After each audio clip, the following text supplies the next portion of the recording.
because many things, we don't want to go out with them until we're sure, but we've found things that are unbelievably stupid and unbelievably bad. With the Department of Government Efficiency, Elon's delivered a colossal change in the old ways of doing business in Washington. DOGE has installed geniuses with an engineering mindset and unbelievably talented people in computers. I actually asked Elon one time, what's their primary thing? And they have a lot of primary things, all having to do with being smart. But he said the thing that they're really the best at is working with computers so that they can't be outsmarted by somebody that's not so honest, that happens to also be good with computers, but not as good as these people. But the mindset in the senior ranks of every federal department, and it's really changed.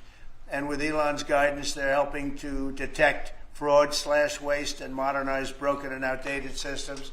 So as you know, we're talking about various systems and changing systems. And, sadly, it takes a long time to do that.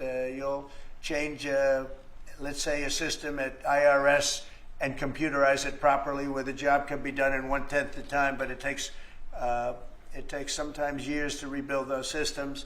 But we've started, in many cases we've started. I will say that this has less to do with Elon, but the air traffic control systems, we're bidding out to the best companies in the world, those systems right now. They were what the previous administration was horrible what they did. They spent billions and billions of dollars, and in the end it didn't even come close to working. They tried to hook up wire to copper, and it can't be done.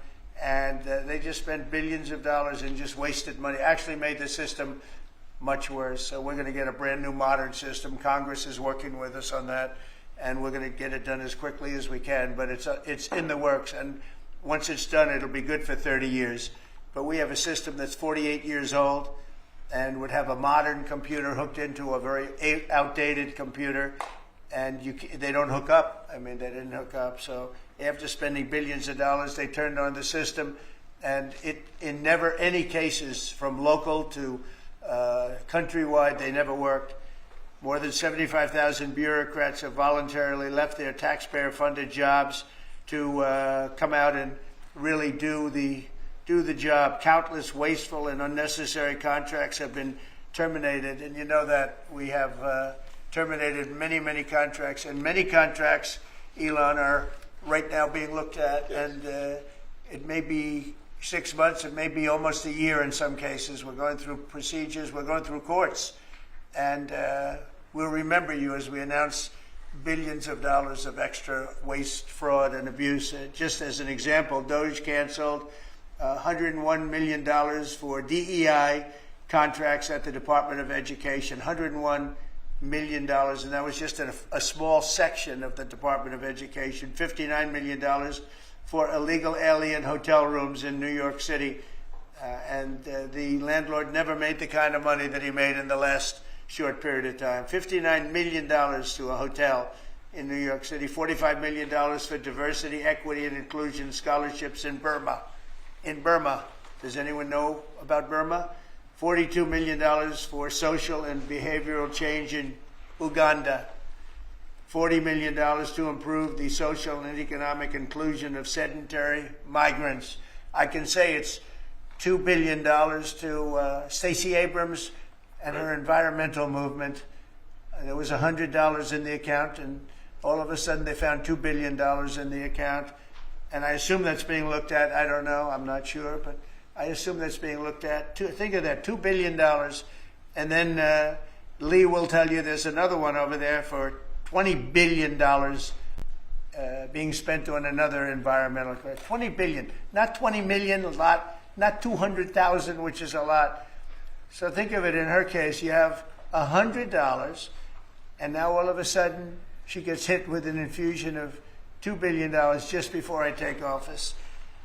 $20 million for Arab Sesame Street in the Middle East. Nobody knows what that's all about. Nobody's been able to find it. $8 million for making mice transgender. So they spent $8 million on making mice transgender. And those are better than many of the others. I could sit here all day and read things just like that, but we have other things to do. So it's much more than just that. We're totally committed to making the DOGE cuts permanent and stopping much more of the waste in the months to come. We want to get our great, big, beautiful bill finished and done. After that, we put some of this into the bill, but most of it's going to come later. We're going to have it cauterized by Congress, affirmed by Congress. In some cases, we'll make cuts. In some cases, we'll just use it in a different layer to save the money. But it's hundreds of billions of dollars. DOGE has also fully modernized the federal retirement process and continues to work very hard on the IRS modernization. But we're taking that over with DOGE. Many of the DOGE people, Elon, are staying behind, too, so they're not leaving. And Elon's really not leaving. He's going to be back and forth, I think. I have a feeling. It's his baby, and I think he's going to be doing a lot of things. But Elon's service to America has been without comparison in modern history. He's already running one of the most innovative car companies in the world. You look at his factories and compare them with some of the old factories we have, and it's a big difference. And the most successful space company, and I guess in history you would have to say the largest free speech platform on the internet, etc. Yet Elon willingly, with all of the success, he willingly accepted the outrageous abuse and slander and lies and attacks because he does love our country. I know that very much. He loves our country. He comes from another country, a country that's going through trials and tribulations, I would say. But he's all about the USA, and Americans owe him a great debt of gratitude. So I just want to thank Elon for his time as a special government employee. Can you imagine? They called him an employee, but it's a special government employee, and for coming and helping us, and he really has changed the mindset of a lot of people. A lot of people thought, maybe we'll cut 1% or 2% or 3%.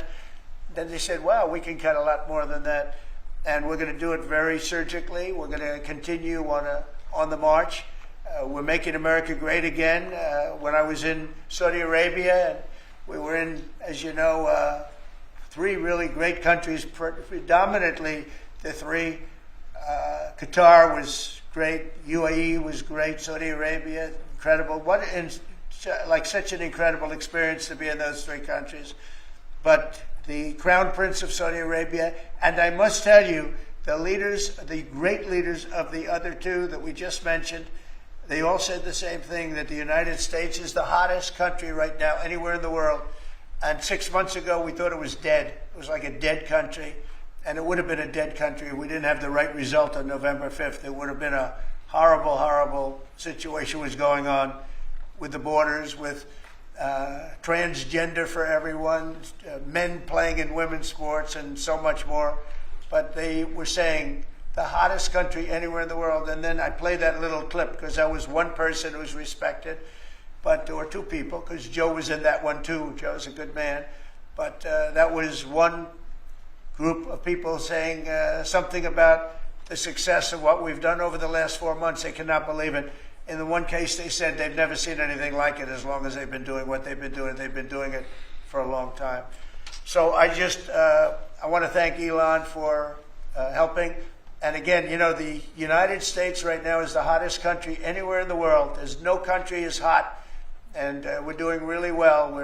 When I left, we had no wars, we had no problems. We defeated ISIS, we rebuilt our military, and we had no inflation. And when I came back, we had a lot of inflation. We had wars all over the place. We had the embarrassment in Afghanistan where we gave up billions and billions of dollars of military equipment, the most embarrassing moment in the history of our country, I believe. I believe that strongly. We have Russia with Ukraine. We had the attack on Israel in October, the horrible attack, October 7th. Horrible, horrible attack. Nobody's ever seen anything like it.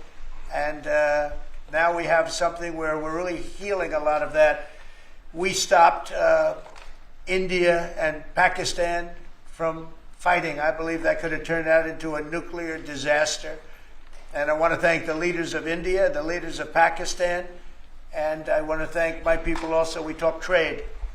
And we said we can't trade with people that are shooting at each other and potentially using nuclear weapons. And they're great leaders in those countries, and they understood, and they agreed, and that all stopped, and we're stopping others from fighting also, because ultimately we can fight better than anybody. We have the greatest military in the world. We have the greatest leaders in the world. We put one of them in charge of the Joint Chiefs of Staff, as you know, General Raisin Kane, and we wiped out ISIS, completely wiped out ISIS in 3 weeks. They said it would take 5 years, and we did it in 3 weeks. And that's the way it is, but we don't want to have to use our military. We want to be peace through strength when we can, and that's the way we're going to have it. So I just want to thank Elon and all of his people. Most of those people are staying, almost all of them are staying, and they're going to be with us. And you're going to see the results coming long into the future. Even a year and 2 years later, you're going to see a lot of the results, and those hundreds of billions of dollars are going to be adding up, and they're going to continue to add. It'll be interesting, really interesting to see what the final number is going to be. But again, Elon gave an incredible service. Nobody like him, and he had to go through the slings and the arrows, which is a shame because he's an incredible patriot. The good news is that 90% of the country knows that, and they appreciate it, and they really appreciate what he did. And I gave him a little special something we have here. Thank you. A very special that I give to very special people. I have given it to some, but it goes to very special people, and I thought I'd give it to Elon as a presentation from our country. Thank you. Thank you, Elon. Thank you. Take care of yourself. Thank you. You see the lock. The lock on this is amazing. That's right. Large lot. Well, let me say perhaps a few words that this is not the end of DOGE, but really the beginning. My time as a special government employee necessarily had to end. It was a limited time thing. It's 134 days, I believe, which ends in a few days. So, so that it comes with a time limit. But the DOGE team will only grow stronger over time. The DOGE influence will only grow stronger. It's I liken it to sort of Buddhism. It's like a way of life. So it is permeating throughout the government. And I'm confident that over time we will see $1 trillion of savings and a reduction in $1 trillion of waste and fraud reduction. The calculations of the DOGE team thus far, in terms of an FY25 to FY26 delta, are over 160 billion, and that's climbing. We expect that number will probably go over 200 billion soon.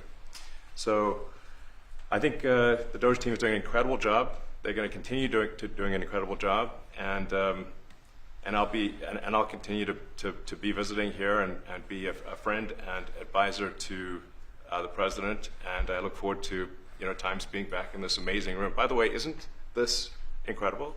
Look at this incredible. It's stunning. I think the way that the Oval Office, how the president has just completely redone the Oval Office. It's beautiful. I love the gold on the ceiling. It's pretty nice. Yeah. It's been there a long time. That was plaster. Nobody ever really saw it. They didn't know the eagle was up there, and we highlighted. It's essentially it's a landmark, a great landmark, and that's 24-karat gold, and everybody loved it. And now they all see it when they come in. So it's been good. The Oval Office finally has the majesty that it deserves, thanks to the president. So I look forward to continuing to be a friend and advisor to the president, continuing to support the DOGE team. And we are relentlessly pursuing $8 trillion in waste and fraud reductions, which will benefit the American taxpayer.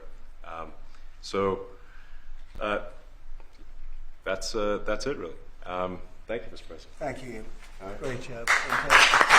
Thank you. Thank you, President Trump. The president mentioned that you had to deal with all the slings and arrows during your time at DOGE. There's this New York some of the Times- people, some of the media organizations in this room were the slingers. Well, so there is a New York Times report today that accuses you of blurring the line between. It's the New York Times. Is that the same publication that got a Pulitzer Prize for false reporting on the Russiagate? Is it the same organization? I think it is. I think the judge just ruled against the New York Times for their lies about the Russiagate hoax, and that they might have to give back that Pulitzer Prize. That New York Times. Let's move on. Okay. Next question.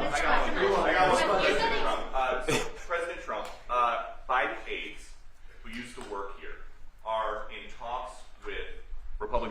Congress to go and testify about what they did or didn't do to possibly conceal President Biden's decline. Do you think that Dr. Jill Biden should also have to come in and testify about what she did or didn't do? Well, I hate the concept of it. It's the wife of a man who was going through a lot of problems, and everybody that dealt with him understood that. And I guess it came out during the debate loud and clear. That was the biggest signal of all. They have to do what's right. The country was there was a lot of dishonesty in the election, as you know, of 2020. That's been now caught. People understand it was a rigged election. And when you go further out, when you see the auto pen, I mean, I think the auto pen is going to become one of the great scandals of all time, because you have somebody operating it or a number of people operating. Because I knew Joe Biden. Joe Biden wasn't in favor of opening up borders, letting 21 million people into this from prisons and mental institutions and gang members. He wasn't into that at all. And you know, who signed these orders, proclamations, and all of the different things that he signed that set our country so far back, that was so bad for our country? With the auto pen, how would it work? Like, we're in the Oval Office right now. If there was a group of rogue staffers that worked for you who wanted to advance a bill or an executive order without your knowledge, how could they do it? How do they? Well, it's very hard, because I'd read your newspapers or your media the next day, and I'd say, well, I didn't approve that, and I would find it. I mean, they wouldn't get away with it for long, because I'd say, I never signed that. Who the hell signed that? Auto pens, to me, are used to sign letters to people, because we get, I think they said 20,000 letters a week, and you like to be able, when somebody takes the time to write a letter, it's nice to sort of write back. And auto pens are meant for that. Auto pens are not meant to sign major proclamations or tax cuts or borders, anything having to do with the border, which is so important. And if it happened on my watch, I would be able to see it, because the next day or sooner I'd be reading about something that I knew nothing about, and who the hell signed this? So I almost never used the auto pen. In fact, yesterday I was signing about 81, I think it was 81 proclamations and statements to people that I think should be signed by us. I think when you write letters to foreign dignitaries or presidents or prime ministers, you should be signing those letters, not done with auto pens. I understand he signed almost everything with an auto pen. It's a very dangerous thing. It really means you're not president. Whoever operated the auto pen, and we think we know who that is, and it was actually more than one person, but that's not what the presidency is all about. I hardly used to hear Mr. President, on are you China. going to reinstate the tariffs on China? You said that they violated the agreement with the U.S. Well, they did. They violated a big part of the agreement we made. You know, if you read that whole statement, I was very nice to them. I helped them because they were in trouble with the stoppage of a massive amount of business. But I'm sure that I'll speak to President Xi, and hopefully we'll work that out. But yeah, it's a violation of the agreement. Yeah, please. Mr. President, can you give us an update to the latest ceasefire agreement that Israel has agreed to, but Hamas still considering? Well, they're very close to an agreement on Gaza, and we'll let you know about it during the day or maybe tomorrow, and we have a chance of that. And I think we have a chance of making a deal with Iran also. They don't want to be blown up. They would rather make a deal, and I think that could happen in the not too distant future. That would be a great thing if we could have a deal without bombs being dropped all over the Middle East. That would be a very good thing. They can't have a nuclear weapon. We want them to be safe. We want them to have a very, very successful nation. Let it be a great nation, but we can't have that. They cannot have a nuclear weapon. It's very simple. And I think we're fairly close to a deal with Iran. Mr. Musk, a question for Elon. Yeah, please. You said just now that you look forward to being a friend and advisor to the president. So do you expect to continue advising the president and DOGE informally, or are you going to sort of shift your focus entirely to your companies? Well, I expect to continue to provide advice whenever the president would like advice. I hope so. I mean, I expect to remain a friend and an advisor, and certainly if there's anything the president wants me to do, I'm at the president's service. Mr. Musk, on DOGE, you said that there was $1 trillion promise for cuts from Yes, I think we do expect over time to achieve the $1 trillion. But what have you found in your time here was the biggest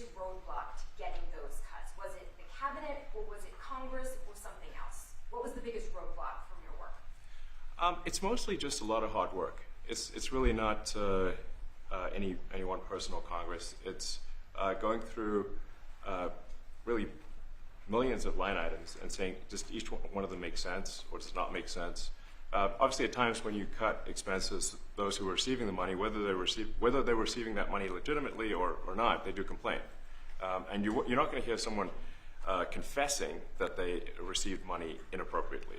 Never. They're going to always say that they received money appropriately for an important cause. Naturally, that's what you'd expect. So we just have to.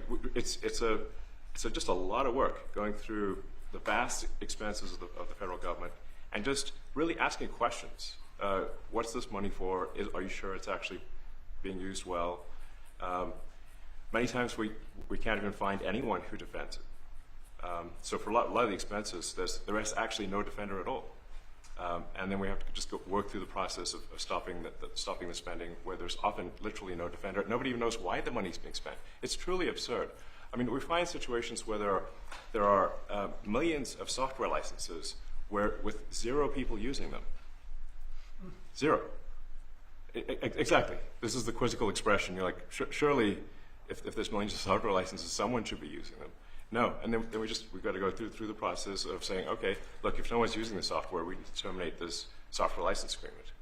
That's everywhere in the government, by the way. Mr. Musk, what do you think would be easier, colonizing Mars or making the government efficient? It's a tough call, but I think colonizing Mars and making life multiplanetary is harder. And as I said, we do expect to achieve over time the $1 trillion of savings. We can't do it in like a few months, but if you say by I think the official end of DOGE, which the president may choose to extend, is the middle of next year. If you say by the middle of next year, with the support of the president and Congress, could we achieve $1 trillion of savings? I think so. We're on track to do so. Do you have faith that Congress is going to Go ahead. Mr. President, you had mentioned earlier in the week that DOGE had become a whipping boy, and as the president mentioned, you went through a lot to go through this process. Yes. Was it worth it for you, and what would you change?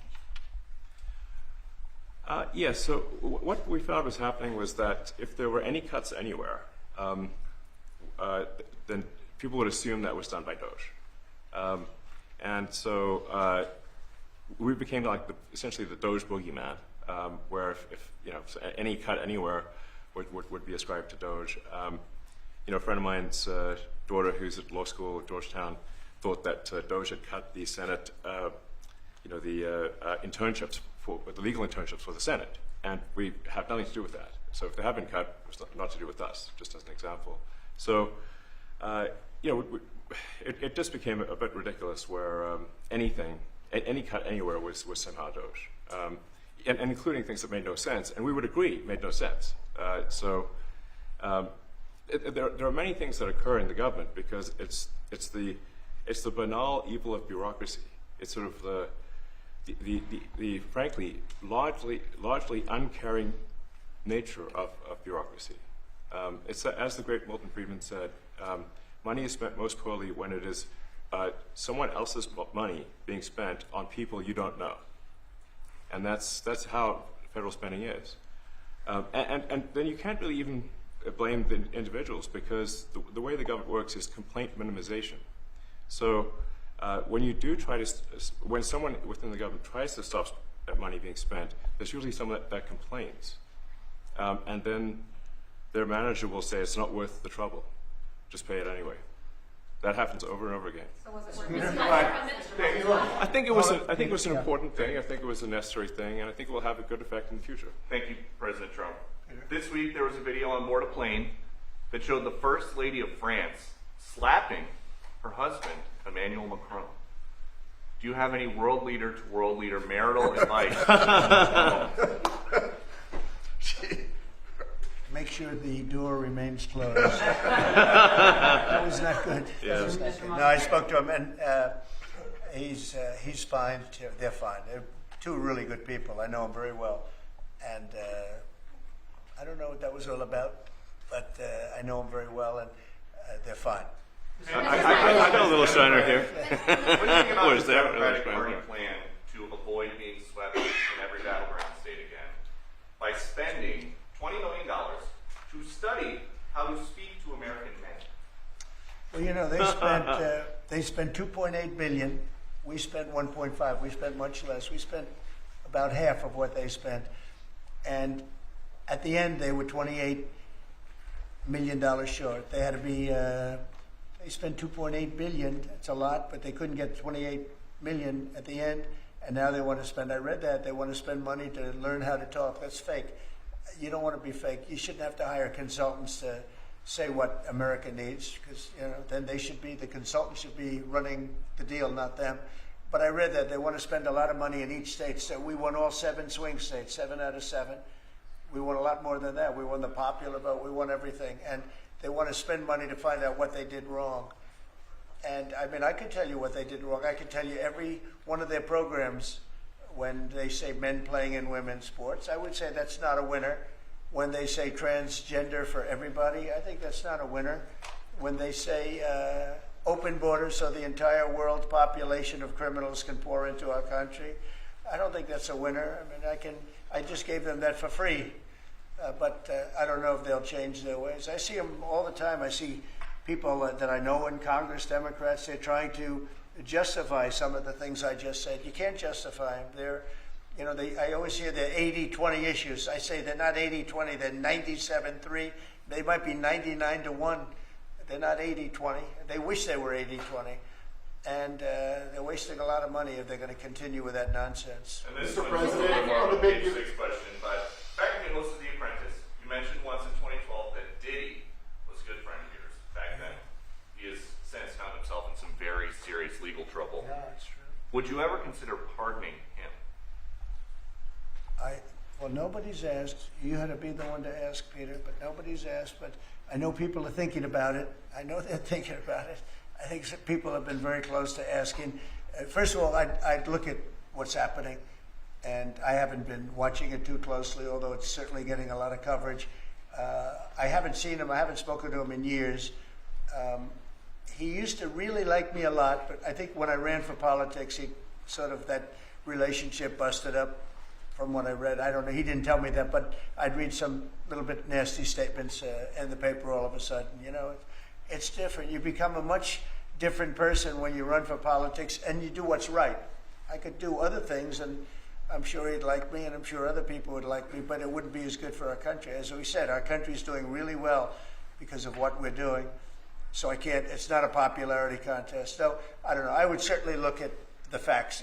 If I think somebody was mistreated, whether they like me or don't like me, it wouldn't have any impact on me. Mr. President, on the Big Beautiful Bill, would you like to see the Senate build in some support for your tariffs on the Big Beautiful Bill, or should that be a standalone bill?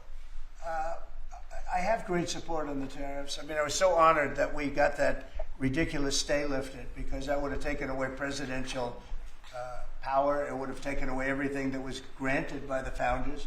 It would have been a terrible thing. And it would have, most importantly, left us vulnerable. We have a lot of countries that use tariffs on us and use them viciously. And if we didn't have the power to use tariffs on them, and instantly, not when you go back to Congress and try and get hundreds of people to agree on something, that would take months to get just one simple proclamation. If we didn't have the power to counteract their powers, you wouldn't have a country left. We have to act fast. We have to be fast and nimble, as they say. And that was a really great moment, I think, yesterday when that stay was lifted. And hopefully now we'll go to court and just win that battle. Because if we don't have the power to do what they're doing to us, we are going to be a great nation no longer. Quickly, Mr. President, Elon Musk was once idolized by folks on the left in this country before joining your administration. Now he's considered a hero by conservatives. Why do you think this man, what he's done in American life, has been so politicized? Well, his life has been amazing. I look at so many different things. I look at that rocket being, guided back into position. I've never seen that before. I thought it was a space movie. I thought it was a movie. You look at what he's done in terms of communication. It's been unbelievable. So many different, even tunnels going underground, not having to go through all the process of going, he's got a company that does that. He's got so many different companies. Starlink, as an example. He saved a lot of lives, probably hundreds of lives in North Carolina. I don't even know if you remember, but I called you. They needed Starlink in North Carolina, and I didn't know what the hell Starlink was. I said, what is it? Who owns it? He said, do you know Elon Musk? I said, yeah, I happen to know the gentleman. This was before his government stay. And they said, we really need it, because North Carolina was literally became an island. There was people had no communication. They had no access to anything, and they were dying. And I called up Elon, and you can't get it because it's so successful. It's very hard to get. And he had so much of it brought over there, and they told me it was unbelievable. It saved a lot of lives. So, you know, he's just done a lot of things. I don't think he gets credit for what he's done. But he's a very good person, too. Mr. Musk, You know what? If he wasn't a good person, but he did the same things, you know, I'd probably maybe speak differently. He happens to be a really good person who loves the country. Mr. One big, beautiful bill. You had indicated this week that there were some things you didn't like about what had passed in the House. What changes do you want to see the Senate make? And you had also indicated there were things you didn't like about the bill. What would you be suggesting he push senators to change in their version? Well, I'll tell you, I'll go first. It's an unbelievable bill. It cuts your deficits. It cuts, you know, it's a huge cutting. But there's things I'd like to see maybe cut a little bit more. I'd like to see a bigger cut in taxes. It's going to be the largest tax decrease or cut in the history of our country. I'd like to see it get down to an even lower number. I was shooting for a slightly lower number. I would have liked to have done that. But with all of that being said, when you look at the tax cut and the fact that the original tax cut, which made us so successful, we had the most successful 4 years in the history of our country, the economy, and this is going to be even better. And you see that by the reports that came out just yesterday or tonight. I guess they were released this morning at 8 o'clock. You see the kind of numbers where somebody that's a pro is like, whoa, I haven't seen numbers like this since I've been doing this. You know, these are human emotions of professionals that have never seen numbers like, and we've just started. The bill is a great bill. It's going to be jiggered around a little bit. It's going to be negotiated with the Senate, with the House. But the end result is it extends the Trump tax cuts. If it doesn't get approved, you'll have a 68% tax increase. You're going to go up 68%. That's a number that nobody's ever heard of before. You'll have a massive tax increase. If it does get approved, you'll have a large tax cut, the largest we've ever had. When you add the past tax cuts that we got you, the Trump tax, they call them the Trump tax cuts. It's an amazing bill. It does amazing things. With all of that, it's going to be adjusted a little bit over the next coming weeks, and I think it's going to be passed. The Republicans want to pass it. With all of the great things it does, including an extension of debt, it's the extension. We have to extend the debt. If we don't extend debt, we're in default. Now, the Democrats might like our country to be in default, but in 250 years, we've never been in default. That was handed to them by a very well-meaning man that gave it to them because he thought it was the right thing to do. It could have been their problem before the election, but this man thought it was the right thing to do, and he was well-meaning. I don't hold anything against him for that, but that was put on our plate when it should have been on the Democrats. September 28th, a famous date. It should have been taken care of by the Democrats, but this person, a man of power, gave it to us so that in June that comes due. Well, we have to take care of that, because if we don't take care of it, we have a country in default, and we don't ever want to have a country in default. You know, I'll tell you, a certain senator, Elizabeth Warren, said that she would never, ever allow a default on our debt. She would never let it happen, and she would like to get rid of the debt ceiling, what's called the debt ceiling. I call it the debt extension because we really need an extension. That she'd like to see that gotten rid of, and there are many people that agree. Many Democrats agree with that, but we gave that through, and you know, I don't want to say an error. He did it well-meaning. They gave that to us. It was a Democrat problem just before the election. Would have had a huge impact on the election. And to our benefit, we won anyway, but to our benefit, but felt that really for the good of the country, we should extend that. But Elizabeth Warren and various other people would like to see that. Her whole career, she wanted to see it terminated, gotten rid of, not being voted on every 5 years or 10 years. And the reason was because it's so catastrophic for our country. And I always agreed with her. That was one thing I agreed with her on. Now, I haven't spoken to her, but I would say that if you asked her that question now, she'd say, no, it's their problem. But it's a very unfortunate situation. It's a very unfair situation. And she happened to be right on that. It should be gotten rid of, or it should simply be extended. But that's one of the things that gets taken care of in this bill. That automatically gets extended for a 4-year period, and it should be. But I agree with Elizabeth Warren on that. I think you should get rid of it. It's too catastrophic. Mr. Musk, what Yeah, please, changes go do ahead. you want to see, Mr. Musk, to the bill? And to international students, I guess you welcome to study in the United States. And one question for Mr. Musk. To students, well, we want to have great students here. We just don't want students that are causing trouble. We want to have students. I want to have foreign students. I think Harvard, it's close to 31%. That's a lot. Our country's given $5 billion plus to Harvard over a short period of time. Nobody knew that. We found that out. I wouldn't say that was a DOGE thing, but we found that out over a period of time. That was sort of a Trump thing. We ended up in litigation for other reasons because they're very anti-Semitic. And in finding out and in going through the books, we found out that the country gave them $5 billion plus, much more than that, actually. And we're having it out with them, and let's see what happens. I think we have a very good, it's a very sad case. It's a case we win. We can't lose that case because we have the right to make grants. We're not going to make any grants like that. But I don't think Harvard's been acting very nicely. I think Columbia wants to get to the bottom of the problem. They've acted very well. And there are other institutions, too, that are acting, but Harvard's trying to be a big shot. And all that happens is every 3 days we find another $100 million that was given. 2 days ago we found $200 million more. The money's given to them like gravy. I'd like to see the money go to trade schools where people learn how to fix motors and engines, where people learn how to build rocket ships. Because, somebody has to build those rocket ships. Yeah. And I'd like to see trade schools set up because you could take $5 billion plus hundreds of billions more, which is what's spent.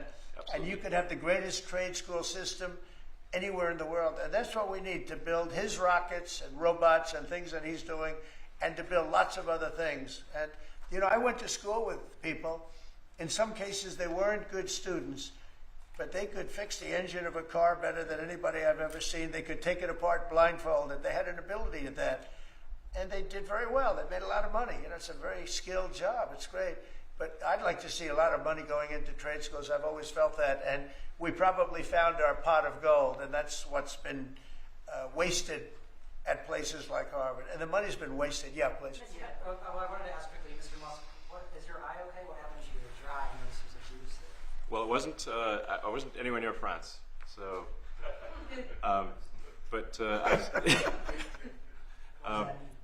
No.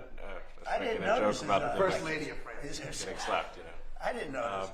I was just horsing around with Lil X, and I said, "Go ahead, punch me in the face," and he did. Turns out, even a 5-year-old punching you in the face actually does. That was X that did it? Yeah, X could do it. If you knew X, I was with his mom right now, but I didn't really feel much at the time, and then I guess it bruises up. But I just horsed around with the kids. I didn't basically. notice it, actually. I know that you try to stay pretty neutral because not your war, but And by the way, not my war. I just want to solve the problem for people. This was not a war that was going to happen if I were president. right, and so not your war, but as you try to fix it, and as you survey this hellscape of the Ukrainian front lines, It's horrible. and you and your team deal with a very stubborn Vladimir Putin. Do you And Zelensky. Yeah. But do you look at this Very conflict stubborn Zelensky, too. any differently now? Like, do you look at this and see Putin as the good guy or the bad guy? So I've known him very well. And I went through a lot of things with him because Russia was, the Russia hoax turned out to be a total hoax. New York Times, they got a Pulitzer Prize. They have to give back the Pulitzer Prize. That's my lawsuit. And they're doing very poorly in that lawsuit. But, they wrote stories about how it was true and it was false. And, a lot of Washington Post also. I have gotten to see things that I was very surprised at. Rockets being shot into cities like Kiev, during a negotiation that I felt was maybe very close to ending. We were going to solve a problem, and then all of a sudden rockets got shot into a couple of cities and people died. I saw things that I was surprised at. So, and I don't like being surprised. So I'm very disappointed in that way. With that being said, I'd like to see it end. 5,000 people, I think the number's even more than that, but 5,000 people a week are being killed. Mostly soldiers, but also people that live in little cities and towns throughout Ukraine. And I'd like to see that stop. And I asked Caroline this yesterday, but I want to ask you directly. So many of the things that you're trying to do are held up in court right now. Yeah. If the courts are going to have so much influence over U.S. policy, do you wish you would have just become a judge instead?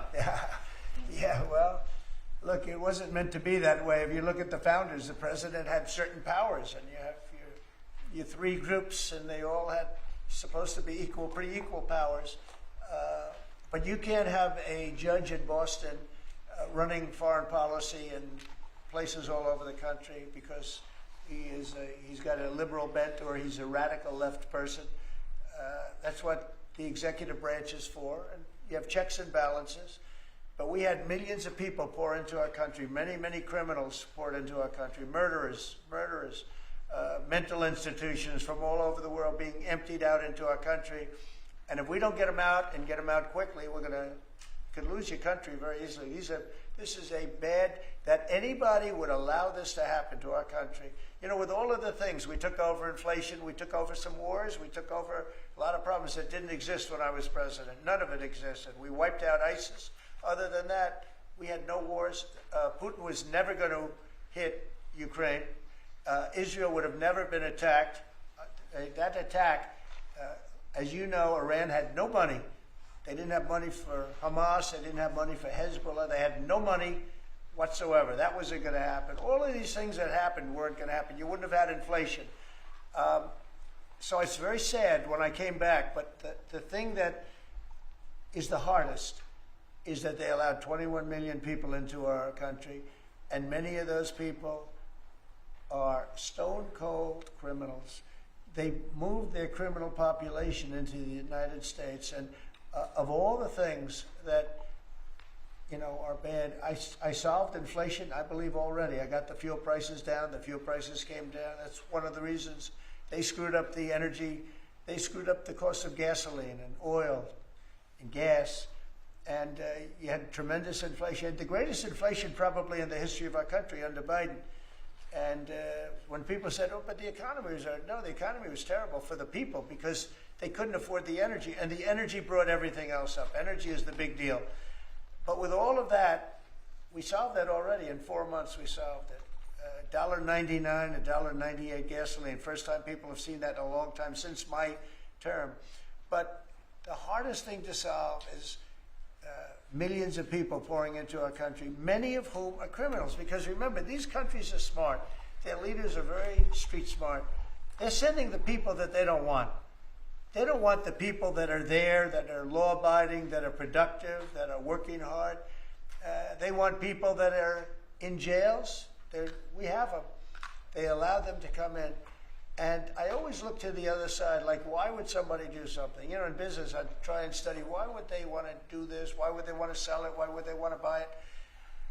One thing I can't figure out is, what would an administration, what were they thinking when they allowed millions of people from prisons all over the world, not just from South America, Venezuela, all over the world, from the Congo in Africa, hundreds of people, thousands of people from the Congo, rough prisoners, from Asia, from Europe, rough parts of Europe.